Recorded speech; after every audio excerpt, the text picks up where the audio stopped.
राम राम दोस्तों, मैं संतोष कुमार सिंह आपको सुना रहा हूँ बाबा की महासमाधि के बाद भक्तों के अनुभव की श्रृंखला।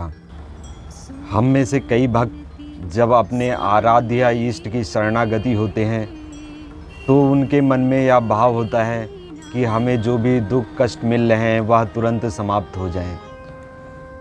जब वह कष्ट कम नहीं होते हैं या दूर नहीं होते हैं तो हम अपनी ही भक्ति पर शंका करते हुए उन आराध्य पर प्रश्न चिन्ह लगा देते हैं।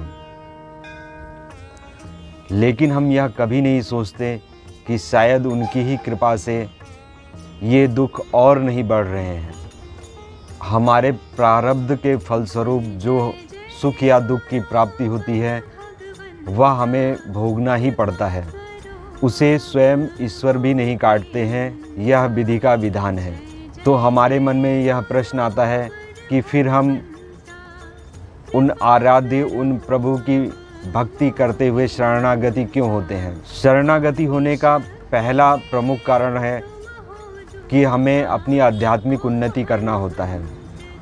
दूसरे रूप में जब हम अपने कष्टों की वजह से भगवत शरणागति होते हैं तो वह उन कष्टों को भोगने में हमारी मदद करते हैं।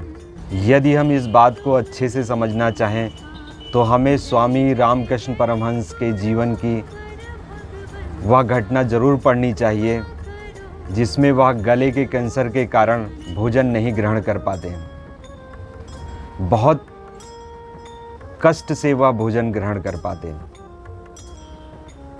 इस पर स्वामी विवेकानंद जी जब उनसे कहते हैं कि स्वयं साक्षात काली माता आपके हाथों से भोजन ग्रहण करने आती हैं तो आप माँ से क्यों नहीं कहते कि वह आपके गले का कैंसर ठीक कर दें। जब हम इस घटना को पढ़ेंगे तो हम अच्छे से समझ पाएंगे कि कष्टों को भोगने में भी हमारी भलाई होती है और यदि हमारे इष्ट की कृपा हमारे ऊपर हो तो उन कष्टों को भोगने में अलग ही आनंद आता है।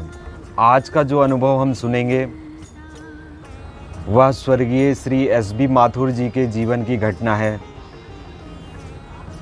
इनके भौतिक जीवन की अंतिम घटना को मैंने आपके साथ पहले एपिसोड 37 में साझा किया है।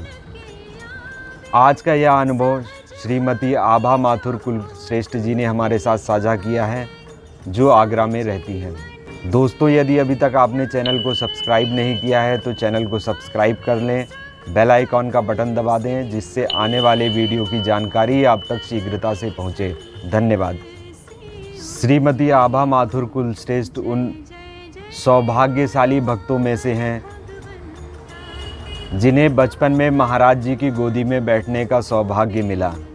वह सन 1994 की एक घटना को हमसे साझा करते हुए बताती हैं कि जब उनके बड़े भाई की शादी थी और छोटा भाई अपनी भाभी की चूड़ियों का नाप देने के लिए और उनके लिए बने हुए शादी के गहने लेने सुनार की दुकान पर जाते हैं। जब वह गहने लेकर दुकान से बाहर निकलते हैं तो वहीं से उनके पीछे कुछ बदमाश लग जाते हैं।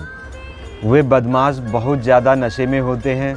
नशे की इस अवस्था में वे बदमाश आभा जी के भाई से स्कूटर की चाबी मांगते हैं। आभा जी के भाई स्कूटर की चाबी देने से मना करते हुए कहते हैं, आप लोग चाहे जो भी कुछ कर लें लेकिन मैं स्कूटर की चाबी नहीं दूंगा। पहले तो उन बदमाशों ने उनके भाई को 4-5 चाकू मारे, लेकिन चाबी नहीं मिलने पर उन्होंने उनके पेट में चाकू से वार करते हुए उसे चीर दिया। पेट फटने के कारण उनकी आंतें शरीर से बाहर निकलने की स्थिति में आ गईं। उनका पूरा शरीर खून से लहूलुहान हो गया। वह किसी तरह घर पहुंचकर दरवाज़ा खटखटाते हैं और जैसे ही आभा जी के बड़े भाई जिनकी शादी थी वह दरवाज़ा खोलते हैं तो छोटा भाई तुरंत बेहोश होकर गिर जाता है। जब परिवार के लोग घर के बाहर निकलकर देखते हैं तो पाते हैं बाहर काफ़ी भीड़ जमा हो गई है, लेकिन भीड़ में से कोई भी व्यक्ति उन्हें घटना की जानकारी नहीं दे पाता है। परिवार के लोगों को केवल इतनी जानकारी मिल पाती है कि एक लंबे चौड़े शरीर का व्यक्ति जिसने कंबल ओढ़ रखा था वह उनके भाई को घर तक छोड़ के गया है। परिवार के लोग उस कंबल वाले व्यक्ति की खोज करने के लिए काफ़ी दूर तक जाते हैं, लेकिन उन्हें वह कंबल वाला व्यक्ति नहीं मिलता है। आभा जी बताती हैं कि हम लोग जल्दी ही छोटे भाई को पास के हॉस्पिटल लेकर जाते हैं, लेकिन वहाँ के डॉक्टर उसके बचने की कम उम्मीद बताते हुए जवाब दे देते हैं। इसके बाद वे लोग तुरंत ही उसको वृंदावन हॉस्पिटल लेकर जाते हैं।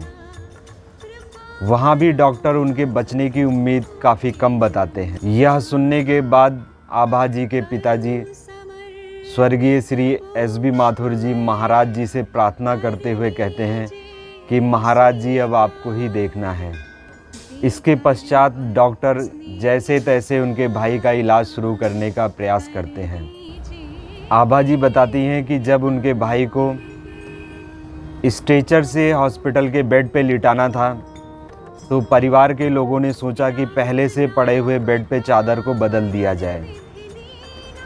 चादर को बदलने के लिए जैसे ही वह पहले वाले चादर को हटाते हैं तो पाते हैं कि वहाँ महाराज जी का लॉकेट रखा हुआ है।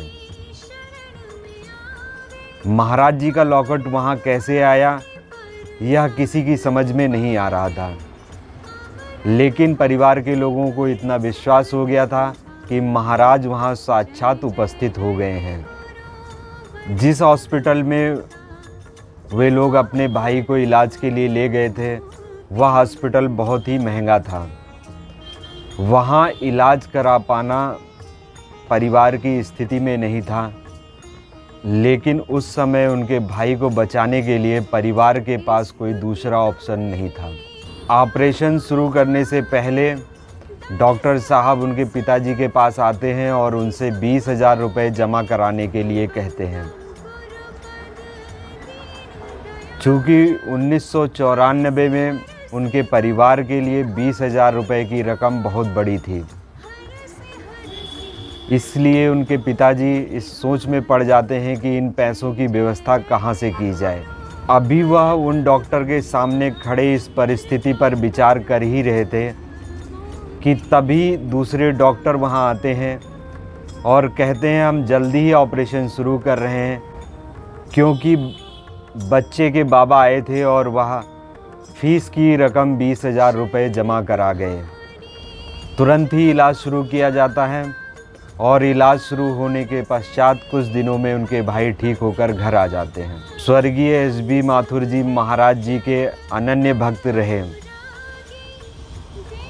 वह जब महाराज जी की सेवा में उपस्थित रहते तो अपने परिवार को भी भूल जाते।